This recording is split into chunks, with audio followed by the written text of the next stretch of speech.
You always want to have, as a friend, someone who owns a Jeep with pictures of spiders. Spiders on it, yeah. All over it, spider webs all over it. And the company phone number on it. I've been looking for that opportunity for years, and then I met Eric, and that solved that problem right there.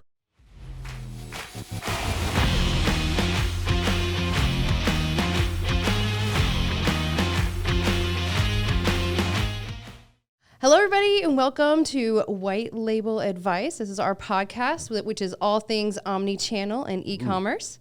We bring in people that are industry experts and really, really smart. And so today we have brought in our guest speaker, which is it's WhyteSpyder's Vice President of Partnerships. Yes, that's correct.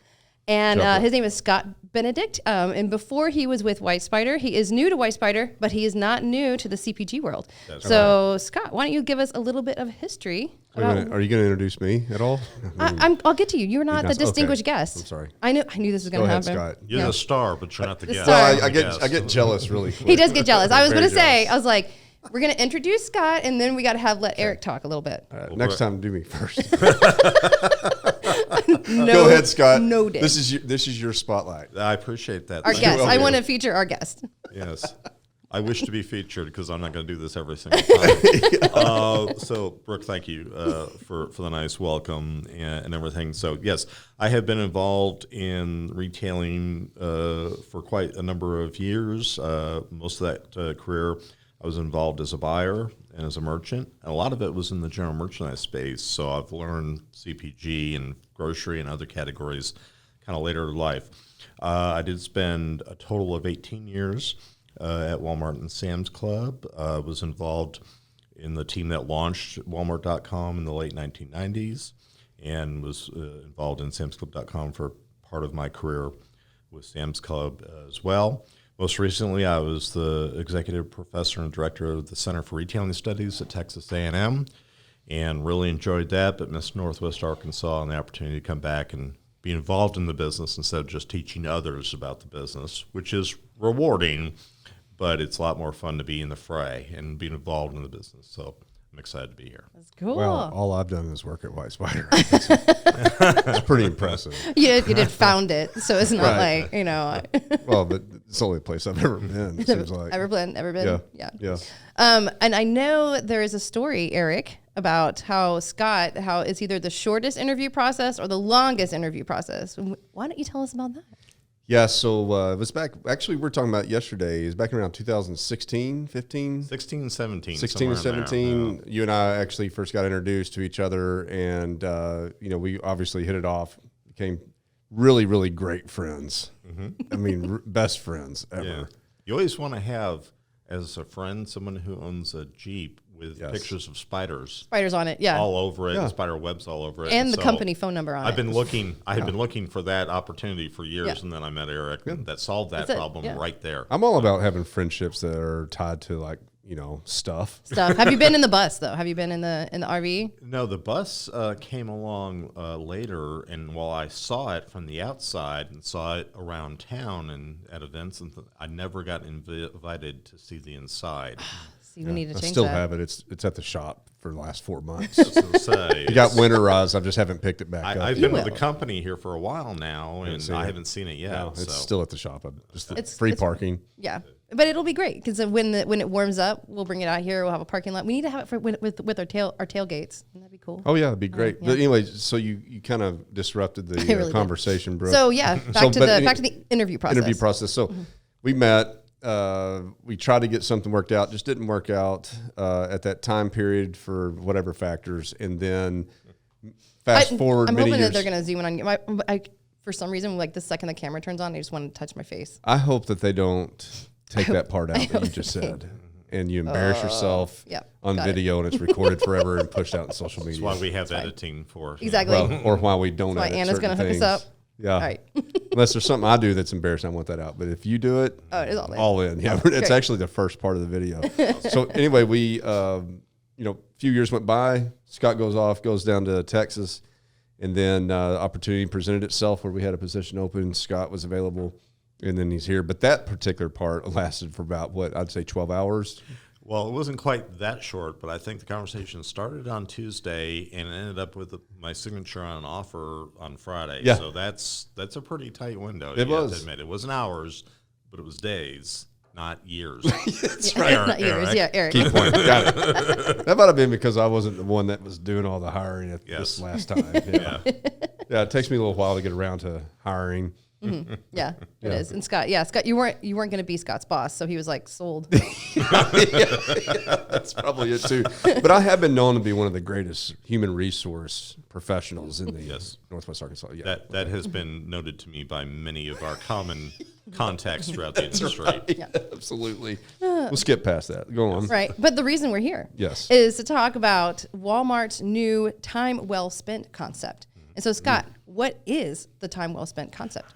Well, first of all, for those of you who listen to this podcast and who know the Northwest Arkansas area, the store down in Elm Springs, it's Walmart store 4108, has, since it was been built, used by Walmart and the team to test a lot of new concepts and new ideas. A year ago, they did a lot of signage changes and in-store navigation elements, and that has now been rolled out to a lot of the company. And then now this most recent test that's called Time Well Spent is a continuation of that effort to enhance and improve the in-store experience. And one of the things we're really excited about, to tie the store experience to digital and to have those two things work together to serve a customer. And as a former merchant and as a retailer, I find that really exciting because those are things that we thought were an opportunity, particularly for companies like Walmart years ago, and it's taken kind of time to manifest, and now it's kind of manifesting in ways that are really exciting to see as both a shopper and a customer, as well as a retailer. So That's exciting. Yeah. Eric, have you heard about this concept? Yes, I've heard about this. Have you? concept. Did we all? So we all had homework before we were supposed to come Yeah. here, and it was to go to the Elm Springs store and look at it. Did you guys make it to Elm Springs? I didn't know that we were supposed to do that. Yeah. I'm just kidding. I did. I went Yeah. down and checked it out. It was cool. It was really cool. I mean, I think that, walking into it, what I saw was the way that they had things displayed. It really elevated the experience at Walmart from my perspective. I mean, I was just like, oh, this is really nice. Things are showcased better, kind of knew a little bit better about the department areas as well. It kind of gave a little bit of a split. I just thought that it was really a great step up, and it looks like that they're trying to accelerate just that overall shopping experience. yeah, well, I'll tell you, Eric, I'll build on that point. And one of the things that I've heard talked about by a lot of folks in the retail community is as we try and push past the pandemic, shoppers are back in physical stores. During the heart of the pandemic, a lot of the focus on consumers was to get in, get out. In other words, make your purchase and get on your way. During the heart of the pandemic, there was a lot of scenarios where consumers would come shopping less frequently, but would have a bigger basket. In other words, they'd buy more, but they were certainly not lingering in the store.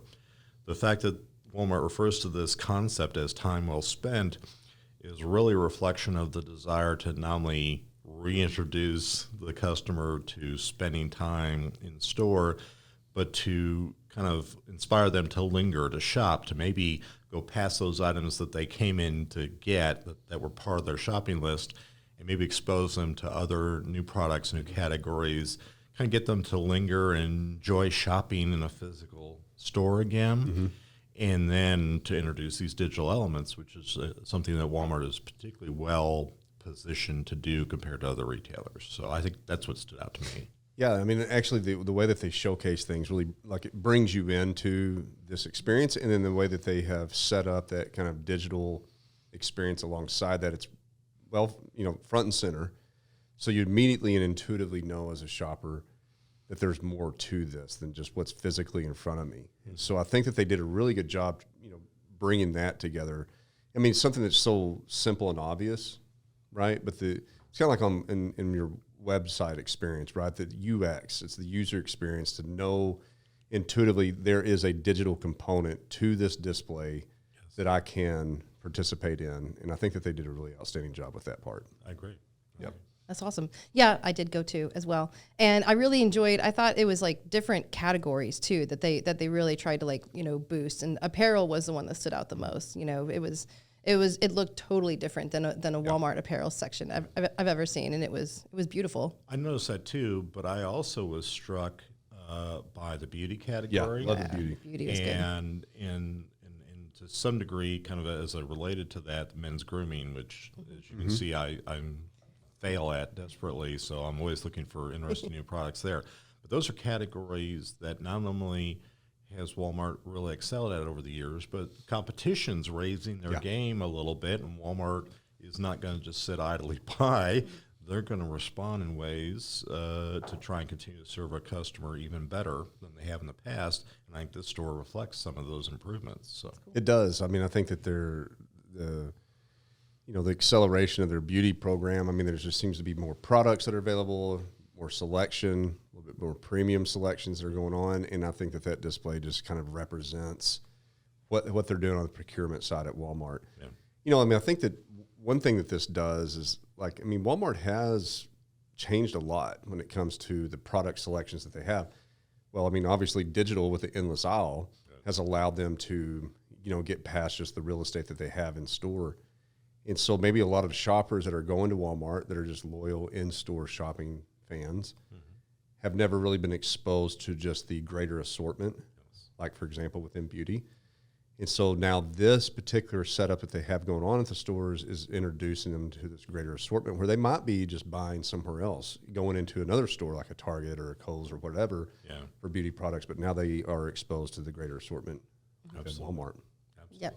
So, now that we're on the topic of beauty, did you guys check out the QR code where you could scan it and it would take you to Walmart.com? Oh yeah. What's interesting, the life of the QR code, it was a really cool thing when it first came out, and it felt like maybe the use cases for that technology had maybe gone by the wayside, that it wasn't as attractive of a technology, and it's come back around in ways that are kind of exciting, to where there's a more thoughtful use case for why would I want to scan something, in what setting, in what scenario. And where Walmart has placed them in that store is where there's opportunities to either tell an expanded story about the category or show an expanded assortment, Eric, to your point, and say, well, these are our best-selling items here in the store, but if you don't see what you like, we have even more assortment online. And once again, this is where the two things work together to serve a customer, but to expose them to maybe things they didn't know that Walmart carried, or that they didn't know that they would want, or that would enhance their life. And so that's what's really exciting if you're from a merchandising background, to look at that and say, it's one thing to satisfy a customer's desire for an item that they know they need. You got to do that. You got to do that really well. But when you can inspire them with things they didn't know they need, or didn't know that were out there, or could somehow enhance their life or their experience, that's when the merchandising gets fun. And what really struck me as I walked through this store, by the way, if you're an ex-Walmart buyer, you go out to stores without anybody making you do it. That's just, you just can't stop doing that. That's just kind of like in your DNA. But as I was in that store, that's what really struck me is it inspires ideas and purchases that maybe you didn't walk in there with the intention to get. And that's what's kind of exciting, both as a consumer and as a retailer. And I think as the brands that work with Walmart will certainly feel that. On the QR code too, one thing that I think that we'll be seeing, like I agree with you. Like I remember when QR codes came out, it was really kind of a cool deal initially, right? But then it did die off. Now we're starting to see it really being used in a lot more applications, because it's kind of that universal, again, a user experience. I mean, you immediately know that that's a driver to an online property, right? Right. But in addition to that, not just where you can scan it and go to a product detail page, but can you scan it and go straight to a video on a product detail page, which you can do that within Walmart's enhanced media section. I mean, they have a really robust section, but I think that's going to be really neat too, when you can start using those QR codes to go deep into the video content about that particular product, which will increase that conversion, because everybody wants to see kind of that lifestyle and how does this product fit, and how's it being applied, or what are the different variables to that product. Yeah, I think one of the reasons that the QR code has come back to life is now we are seeing a generation of shoppers that do not recall a time before mobile phones, Right. before smartphones.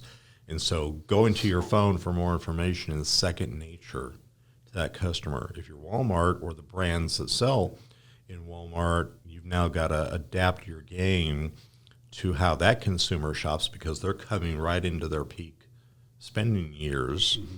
And if that's how they're used to consuming information, getting information, the QR code is an incredibly valuable tool to facilitate that kind of consideration of a product, a category, a new design, a new color, a new style, whatever that is, right? Yeah, and the phone companies have obviously made it really easy. That was a big deal. Yeah. Well, the software that's into a lot of our phones now, immediately if you scan that code, it says, do you want to open up your browser? It didn't do that back then. No, you had to didn't. get like an app, and you had to do Yeah, and you had to like really, put your aim on it. Now you're just taking a picture. I mean, and it's like, do you want to go to this? You're like, oh yeah, okay. Yeah. Yes. Yeah. I don't always click OK, but I see what you're saying. Yeah. You just click on all of them. All of them, every single one. I'm like, that sounds cool. Yes. Anything QR code, you're on it, man. Well, and then one of the articles that Walmart was saying and why they chose the QR code is because it's like the pandemic saved the QR code because every single restaurant had QR codes instead of So true. menus, and so That's true. So they're like QR codes are just kind of top of mind now, and everyone knows what to do with it. Yeah, they do. It's just a intuitive behavior. Mm-hmm. You just click on it. Just Click on it. Just click on it. You scan it and just click. Click on it. Yeah. So what does so the QR codes, like what kind of opportunities does this open up for e-commerce and sellers and suppliers on Walmart.com? Like what is this? How is this changing? Well, I mean, I was going to say, we talked about it a little bit, but I think within packaging, there's going to be a lot of opportunity there. I mean, with the digital displays, I mean, you can update those and change those, drive people to wherever. To look at more imagery, look at more lifestyles, get more video content. I think it's going to be pretty powerful, as, like we just said that, the restaurants and COVID saved the QR code. I mean, it's just a very natural behavior. It's on, everybody's got a phone in their pocket. I mean, it's just so accessible and easy. Yeah. I'll tell you one of the things, the first things I think of, Eric, when Brooke asks us that question is you and I can recall conversations from 3, 4, 5 years ago where many consumer brands that were clients of WhyteSpyder or we were trying to convince to be clients, one of the arguments I know you and the team heard a lot of times was, well, digital sales is 1-2% of all my sales at Walmart, and why am I investing in that? We live in a very different era now to where the value of the product detail page, yes, is it a driver of a digital purchase?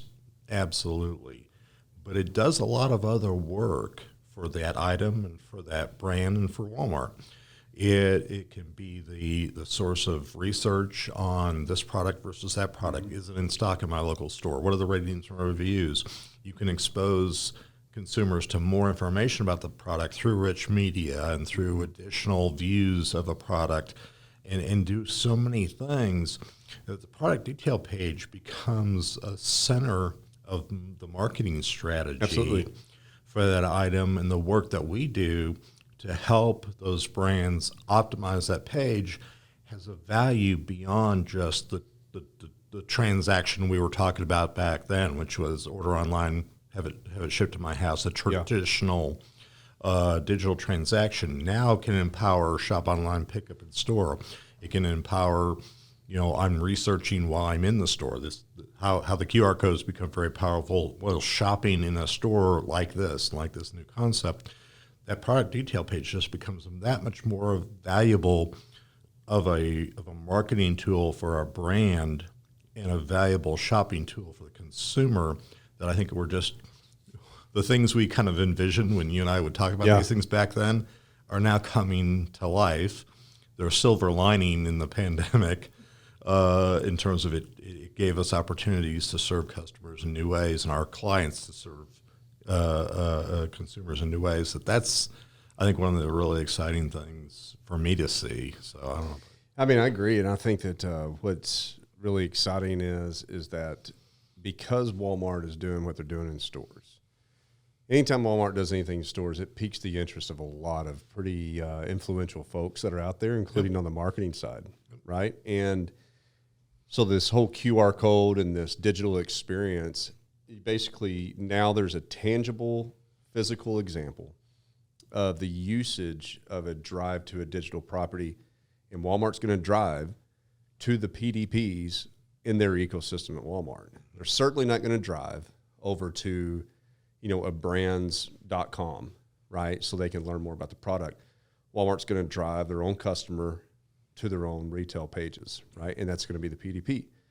And so what this has done kind of from an industry level is that it's kind of like let all the marketing folks know this is serious business. And so therefore your product detail page, if I am Walmart and I'm going to drive somebody to your product detail page and you're going to be lacking information, if I as a merchant sees that experience is not good, I'm going to probably kill that campaign that's happening in the store. And you're talking about a lot of eyeballs and a lot of investment from Walmart. So now things become elevated as to why you need to have your digital properties in top shape order. It's not about your 0.02% sales. It's about a omni-channel experience that is being driven to these shoppers. So I just think that, like you keep bringing up like a few years ago, right? A lot of the things we were talking about back then, there wasn't even pickup lanes available at Walmart then. Right. Yeah. But we knew that Walmart's vision was that. But now all these things have become more tangible, and this is just one more of those examples. It's like, no, seriously, it's real. Walmart is omni-channel. That does mean a digital and a physical experience, and shoppers are behaving that way, and you need to participate. Yeah, I think one of the other things that occurs to me is there are a lot of folks out there, either in the media or even the supplier community, who go, well, if you're talking about the online space, it's the Amazon. Walmart has and will continue to be really powerful in the fact that they have an incredible digital experience tied to physical stores, and those physical stores are within striking distance of over 90% of the U.S. population, and those two things can work together in ways that Amazon, for all the respect we have about them and what they've built, they can't replicate that. They can't replicate that.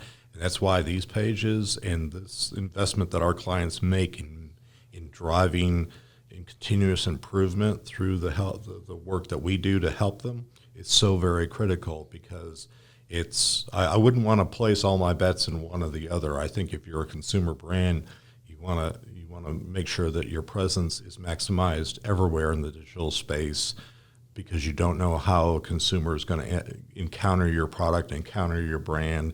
You need to be ready when they do and serve them however, whenever they want to be served. Agreed. Great. Does this, so these QR codes and like entrance into just basically bringing people that are in store to Walmart.com, is this like a hidden opportunity or a big opportunity for 3P sellers? Do you think they'll get any kind of extra exposure or? Well, I don't know that a consumer ever kind of consciously goes, I want to go encounter a 1P or a 3P seller. They want to find the item that they're looking for. And for companies like Walmart who have said, hey, marketplace providers, come on in, complement our existing 1P assortment with your products, and one way or another a consumer will find what they're looking for with us. That's the key. And then, so the growth of 3Ps in the Walmart platform does just that. It says, okay, we've got an incredible, great 1P assortment. That's great, but we're going to use these 3P sellers to either expand that assortment further or to provide other options to purchase the same item. In other words, if the 1P seller is out of stock or isn't priced right, the 3P seller can step in and serve a customer that way.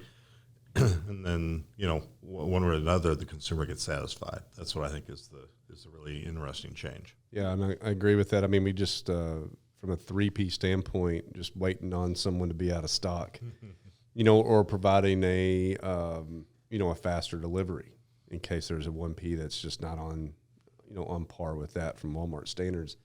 And I would think, all the foot traffic that's coming into Walmart that may not be going online at that time or really maybe even ever for some of those shoppers, I mean, they're going to be exposed to potentially some additional 3P offerings, if somebody is out of stock and doesn't ship correctly or as fast. That's exciting.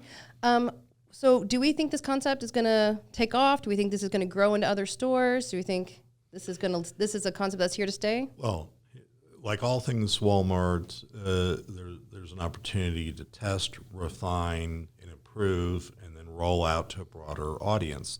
These things that they did to that particular store a year ago in terms of improved signage and navigation, as I mentioned earlier, have been rolled out to 1,000 stores across the country already.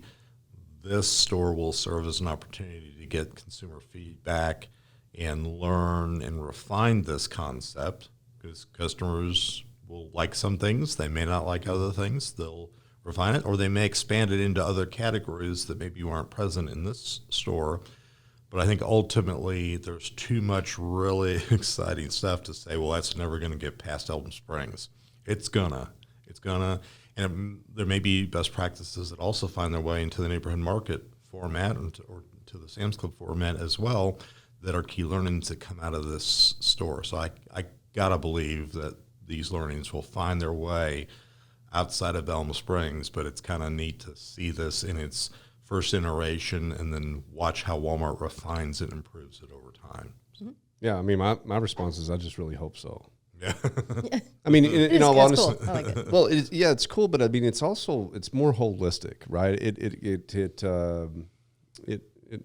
puts the bridge between the isolated properties at Walmart, the digital versus the physical. And I know that, we've seen Walmart invest heavily in this. They've made tremendous amount of progress. I mean, I'm a big fan of just their vision on what they've been able to achieve, especially at a company so massive. Absolutely. At Walmart. I mean, it's absolutely impressive. I think that if we, this is one of those things you'll read back in history 50 years from now. It's one of those things like, between the telegraph and when the phone came out, who was it? Who's the telegraph company? Western Union didn't believe that the phone would really take off. And I mean, that's happened time and time again in history. And I just really, we're going to look back and see this whole omni-channel evolution that Walmart has been on and be very impressed with their innovation, with their vision that they had. And I just hope that this, that enough of feedback comes back in to really accelerate this quickly too. I don't want to see it kind of, span out over the next 2 years. It'd be really neat to see, if not all of it, but parts of it that start getting deployed across all stores, because I think that's going to be a real test. Yeah. It's kind of hard to, of course, I don't run their test and learn environments at Walmart, obviously, but, from my perspective, I think it'd be kind of hard and difficult to determine just at one location or maybe just a few. Yeah. Maybe back in the day when, it was more physical and that was it, and it's kind of had a little bit more of a box. But with omni-channel, I mean, there's just so much diversity, there is differences in technologies and just all kinds of different things that come into play to where, like we really kind of need to see what the entire Walmart population does from response from an omni-channel kind of opportunity like that's being presented in Elm Springs right now. Absolutely. I got to tell a really quick story. Oh, yeah, that relates to this. So before coming to Walmart the first time to join what was then called Walmart Online, both my wife and I worked for a company called Service Merchandise in the suburbs of Nashville. We were both buyers there. That's how we met. When I informed Service Merchandise that she and I are both leaving to come here to Northwest Arkansas, and I'm starting with what was, again, then called Walmart Online, the CEO of Service Merchandise says to me, Scott, this whole e-commerce thing is a fad, right?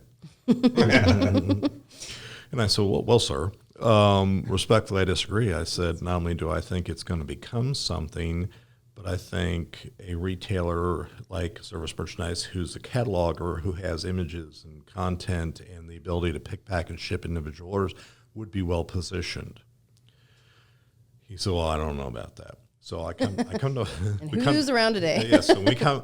Well, here's the irony. So we come to Walmart, and obviously we know how the story of how Walmart Online became Walmart.com and has grown to what it is we're sitting here talking about today.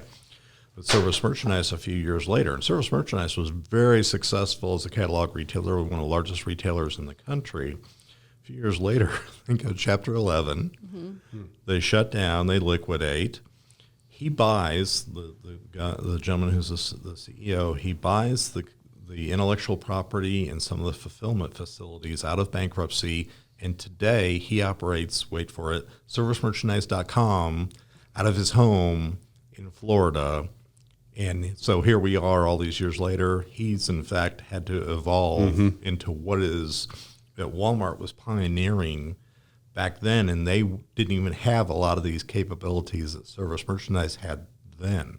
My point in all of that is you're talking about how things evolve over time, and generally serving a consumer in a better way is part of what we taught our students at Texas A&M, was the fun and the excitement of retail merchandising. This store and these innovations that Walmart has put in place is just yet the most recent example of why retail merchandising is so fun. Whether you're the buyer, the brand, the product manager, whatever role you play in that system, it's never boring. That's one of the things I told my students at Texas A&M. This is one thing I can guarantee you about our industry is you will never once be bored, and that's turned out to be the case.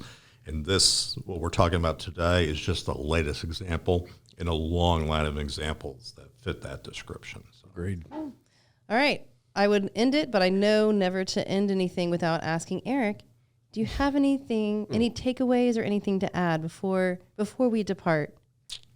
That's such a great question, Brooke, and I really appreciate you I always make sure bringing that to say that. Yes, thank you. It was probably a good idea that you do that. Yeah, so can I have a few minutes to think about that? No. You caught me off guard. Oh, my bad. I know it's the first time I've ever done it. No, I think that I think it's just, we really have to stop, right? Everybody just stop in the entire industry, every brand, and really consider all the things that have changed in literally not just the last year, but the last 5 years, the last 10 years. And look at the investments that have been made. I mean, on top of what we were talking about today, I was, as a matter of fact, going out in a little town outside of our area, and I saw the drone pad behind a Walmart neighborhood market, right, out in Pea Ridge. And that's where it's hiding. That's where it's Okay, hiding. I wonder, yeah. I got some, yeah. And I was driving by, and I was going to pick up something I bought from somebody, and on Facebook Marketplace, just to clarify. Okay, because that's just sound really bad. Well, wonder what Eric was buying. Yeah, Some that small town qualifies as a digital purchase, so you're good. Yeah, there you go. buying some furniture for the podcast studio. Okay, Yeah. out in Pea Ridge, and I drove by this neighborhood market, and you couldn't really see anything different in the front, but as I drove past it in the back, there's this huge landing pad for this drone, right? But I mean, that's just another example. I mean, this was not like a $250 setup, that they just decided to put. I mean, it took some dollars to create this tower with all this technology, and to invest the time, the resources. I mean, there's a lot of innovation going on, but innovation costs money, and you can't have, a lot of failed innovation. And so, I mean, there's a lot of pressure and stress and planning and strategy and testing and expenses going into what Walmart has been doing over the last few years.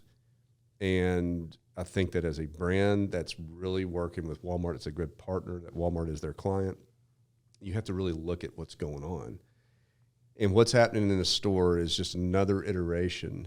And I would say that, kind of like as we were talking about yesterday, what can a brand do to keep up with all this innovation, right? Well, there's one thing that's certain and constant that won't ever change, and that is the content for your every single item that you have.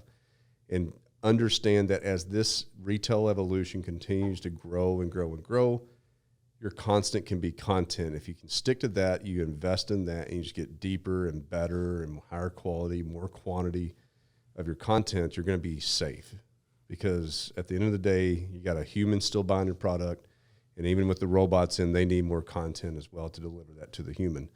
And even if maybe when there's one day when a human doesn't even make decisions anymore. We just let the robots do it We all? let the robots and artificial intelligence do codes. everything. Well, those There's a Star Trek episode about that I'll have to show you because it didn't even end up good even in that scenario. Oh, no. Yeah. but even as that happens, the robots still need content to understand what that product is. And that has to come from somewhere. And so I think that there's a lot of safety in that for brands. You know, if you have that vision and you start really investing in that side of the business. And so, I mean, I think it's really exciting times. And you won't disappoint your merchant if you come back and say, hey, I have really invested in Walmart content. Not I've invested in content for my products going across Walmart and, oh, by the way, Amazon and Kroger and everybody else on the planet. But I have come and I am investing in omni-channel Walmart, and I'm doing that through content. You have the best on the planet in your catalog right now. I bet you'll get thank you. And more items Yeah, from more the items. Walmart buyer. Opportunities. Potentially so. Yeah. Yeah. Well, thank you guys. Thank you, Scott, for being here. We'll bet. definitely have you back. And thank you, Eric. Brooke, I just want to say thank you. Thank you. So much. Oh, that's so sweet. Yeah, you're welcome. Thank you. Awesome. Good job. All right, Thanks a lot, Scott. Mm-hmm. Appreciate you joining us today. Brooke, bet. well done. Woo. All right. I hate saying that. But Oh. boom.